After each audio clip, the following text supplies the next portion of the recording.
Hey guys, so far I created 6 probability videos that I hope you all had the chance, get it? Chance, to watch. I'm gonna remind you all of 3 important formulas and then jump right into the examples that were on the Algebra 2 Regents or on the AP Statistics exam. So the first one you see here, let's highlight it. The probability of A and B is equal to the probability of A times the probability of B only when we know that they are independent. So anytime you see the word independent, think of the intersection, which is this here. I hope you guys remember this. That's your intersection. That's going to equal to the probability of the two, the product of the two probabilities. Now, this here is the given, the probability of A given B. This is our conditional probability. This is our conditional probability. And what that says is that probability of A given B is equal to the probability of A and B over the probability of B. This part here, let's get a different color. This part here, we never break it up. Okay, so don't break up the intersection. Usually they're on a table and you would go across in the column and the row and find the number. And my final is probability of A or B. That's equal to the probability of A plus the probability of B minus their intersection. So in general, this intersection part right here can take on one of 3 values. It can take on the value of 0 if they are mutually exclusive. Okay? And they can take on the product of the two if they're independent. And then the final one, the final is a value that the problem has to give you. That's if they're basically dependent. So let's jump right into some examples. Suppose events A and B are independent. Once again, as soon as I think of independent, I say to myself the probability of A and B is equal to the probability of A times the probability of B. It says, and the probability of A and B is 0.2. So this guy here is 0.2. So if these are truly independent, then the product of the two, the product of these two must equal to 0.2. So which statement could be true? We have 4 options. I don't want to go through 4 options, so I'm going to start with the easiest ones. I'm going to start with number 2 and number 4. If I take the probability of A and multiply it by the probability of B, would I get 0.2 in either one of these cases? Well, let's see. 0.8 times 0.25 is 0.2. So, which could be true? We're going to take this answer. And that's pretty much it. All I did was I saw if probability of A times the probability of B, if that equals 0.2. And the only reason why I did that is because this keyword independent. Okay, let's go on to the next problem. Data for the students enrolled in a local high school are shown in the Venn diagram. So we have Algebra 2, we have sophomores, and then we have this overlap, this intersection. If a student from a high school is selected at random, what is the probability that the student is a sophomore given means out of. Given means out of those students enrolled in Algebra 2. Given that the student is in Algebra 2. So how many people are in Algebra 2? This is your Algebra 2 circle.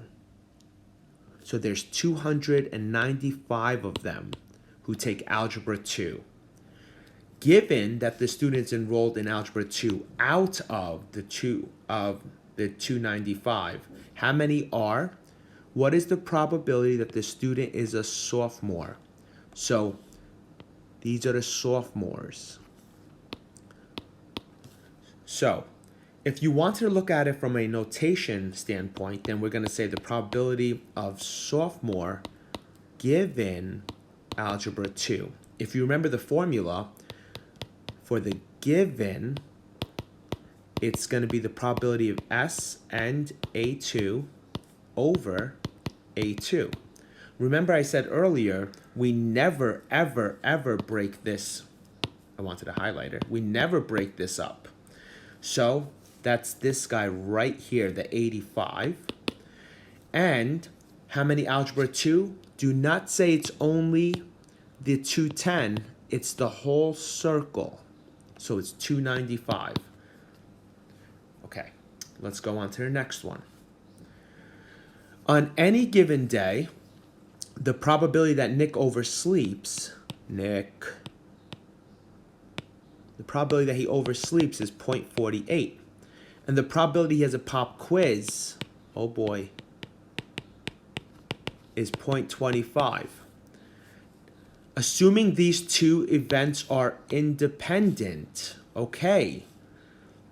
So I know anytime I see independent, I don't know what the question is, but I know when I see independent, I should say oversleep and quiz is equal to oversleep times quiz. Remember, they're probabilities, so they're decimals or fractions. What's the probability that Nick oversleeps and has a pop quiz? Oh, that's easy. 0.48 times 0.25. This key word, and, tells us to multiply when they are independent.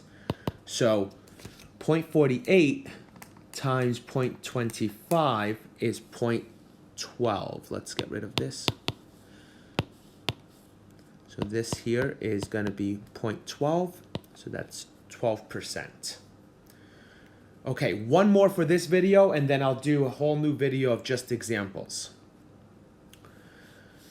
A survey about television viewing preferences was given to randomly selected freshmen and seniors at some high school.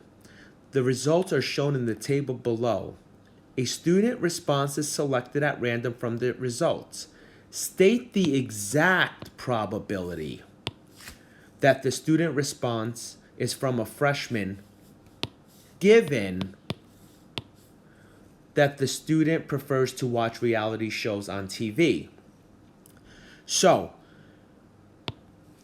first of all, exact probability means it has to be a fraction. You're not allowed to put a decimal unless the decimal stops, unless the decimal terminates. You're not allowed to round. You will lose 1 point if you don't leave it in fraction form. So, given the student prefers to watch reality shows on TV, given means out of. So this is my given. Given means out of. So 110 and 103 makes 213. So that's out of. So out of this highlighted part right here, it says, state the exact probability that the student response is from a freshman. So how many of them are freshmen? Out of this yellow, how many of them are freshmen? 103. And then you just leave it just like that. If you want to be really great, you should put notations. What's the probability the person is a freshman given they watch reality shows? So that's freshman and reality over reality. That's why we said out of the reality shows. So the answer is 103 over 213. So far, all these examples have appeared on the Algebra 2 regions. So come back for some more examples on Algebra 2 and AP Statistics probability.